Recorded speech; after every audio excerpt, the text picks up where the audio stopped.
बिस्मिल्लाहिर्रहमानिर्रहीम। गुज़िरियल लेक्चर में असां प्रेजेंट टेंस ऐं उनजे टाइप्स खे पढ़ियो हुयो ऐं अॼु जे लेक्चर में असां पास्ट टेंस उनजे टाइप्स ऐं फ्यूचर टेंस जे टाइप्स खे डिस्कस कंदासीं। So let's start our today's lecture.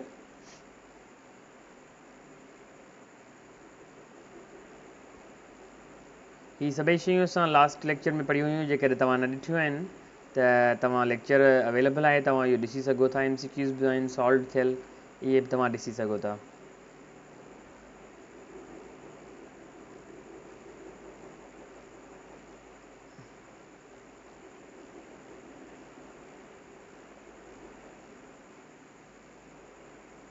Simple past tense असां यूज़ कंदा आहियूं जेके बि एक्शन्स हुजनि जेके पास्ट में थी चुका आहिनि, माज़ी में मतिलबु जेके बि कम थी विया उन्हनि जे लाइ असां सिंपल पास्ट टेंस इस्तेमालु कंदा आहियूं।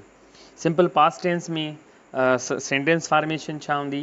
पहिरियां सब्जेक्ट यूज़ कंदासीं, उनखां पोइ verb second form. Second form मतिलबु past form of the verb.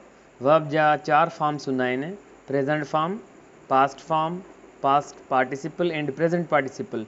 जेको पास्ट फॉर्म हूंदो आहे उनखे असां सेकंड फॉर्म बि चवंदा आहियूं वर्ब जो। तंहिंजे करे असां सिंपल पास्ट टेंस में सेकंड फॉर्म यानी कि पास्ट फॉर्म यूज़ कंदासीं। तंहिंजे करे टेंस जो नालो बि पास्ट आहे, simple past.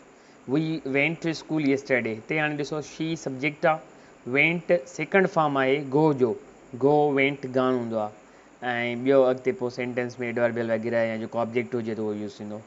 V played here last week, you came with him 2 days ago। त हाणे केम, प्लेड, वेंट, एट, रोट, इहे पास्ट फॉर्म्स आहिनि वर्ब जा जेके सिंपल पास्ट टेंस में इस्तेमालु थींदा। सिंपल पास्ट टेंस जो जेकॾहिं असां नेगेटिव इंट्रोगेटिव कंदासीं त उन में डिड यूज़ कंदासीं। सो जॾहिं बि तव्हां नेगेटिव कंदा सिंपल पास्ट जो ऐं उन में डिड इस्तेमालु कंदा त वर्ब फर्स्ट फॉर्म थी ईंदो। So the van did not crash into the car, या did the van crash into the car. पहिरियां क्रैश जो हुयो सेकंड फॉर्म हुयो यूज़ थियल, पोइ जीअं डिड यूज़ कईसीं त फर्स्ट फॉर्म थी वियो वर्ब जो। ॿिया एग्ज़ाम्पल आहिनि: I did not play when I was younger, did you see the wasp in the canal, I wanted to buy a candle but the store didn't have one so I got a cake.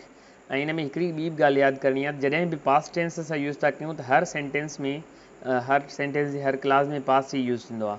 Past कॾहिं बि future या present सां कोन्ह ठहंदो आहे।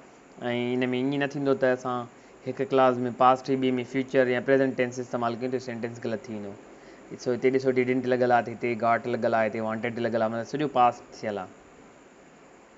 Past continuous tense shows that work was continue in past time.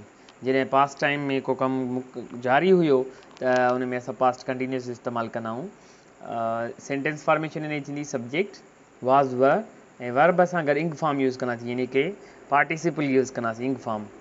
People were protesting on the road, he was dancing when I entered the class, while she was writing the lesson we switched on the TV। त हिते जेको was writing, was dancing, were protesting, इहे past continuous खे show था कनि।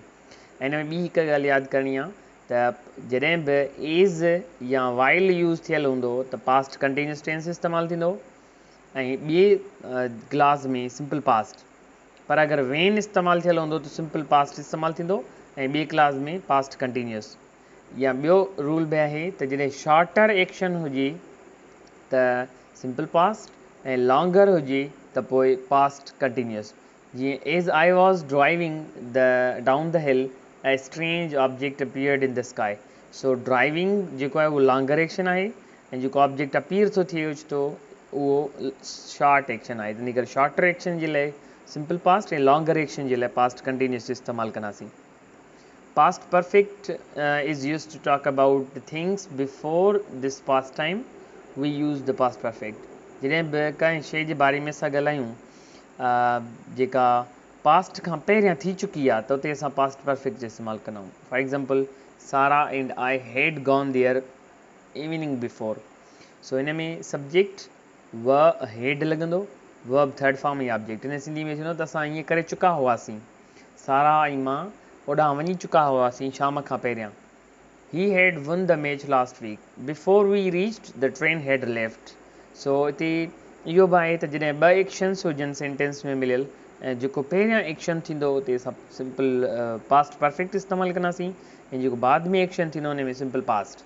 सो before we reached इहो बाद में कमु थियो आहे and the train had left इहो पहिरियों थी चुको आहे असांजे पहुचण खां अॻु में ट्रेन निकिरी चुकी हुई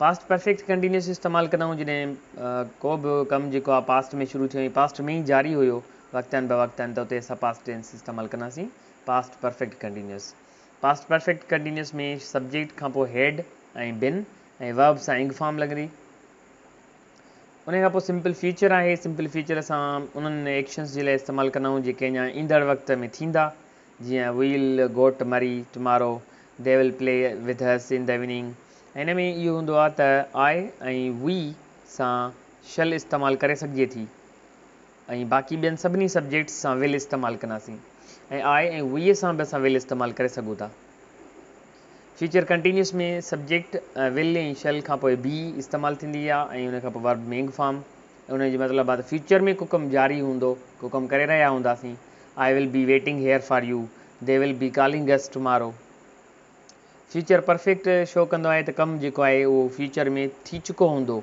माना असां मानी पचाए चुका हूंदासीं त फ्यूचर परफेक्ट टेंस में जी निशानी आहे त बाय द टाइम इस्तेमालु थियल हूंदो आहे हुन में मतिलबु जॾहिं तव्हां बाय द टाइम लॻियल हुजे सेंटेंस में त उन सेंटेंस में असां फ्यूचर परफेक्ट इस्तेमालु कंदासीं जेकॾहिं MCQs में असांखे ॾिए थो त सदाम डैश the dinner by the time we reach त हिते बाय द टाइम सां फ्यूचर परफेक्ट इस्तेमालु कंदासीं पर जीअं क्लास में बाय द टाइम लॻियल आहे उन में सिंपल प्रेज़ेंट ई इस्तेमालु थींदो माना बाय द टाइम पाण सां सिंपल प्रेज़ेंट खणंदो ऐं ॿिए क्लास में फ्यूचर परफेक्ट इस्तेमालु कंदासीं फ्यूचर परफेक्ट कंटिन्यूस शो कंदो आहे त कमु ईंदड़ वक़्त में वक़्तन ब वक़्तन जारी रहंदो सो उन में विल हैव ऐं बिन इस्तेमालु थींदी आहे Sahil will have been cooking fish tomorrow उन खां पोइ गोइंग टू जो इस्तेमालु आहे गोइंग टू इमीडिएट फ्यूचर खे असां चवंदा आहियूं माना जेको कमु हिन वक़्तु थोरी देरि खां पोइ थियण वारो आहे मिसाल I am going to play game मां रांदि खेॾण वारो आहियां मतिलबु हिन वक़्तु उहो कमु शुरू थियण वारो आहे इमीडिएट फ्यूचर आहे क़रीबी फ्यूचर आहे हिते असां गोइंग टू इस्तेमालु कंदा आहियूं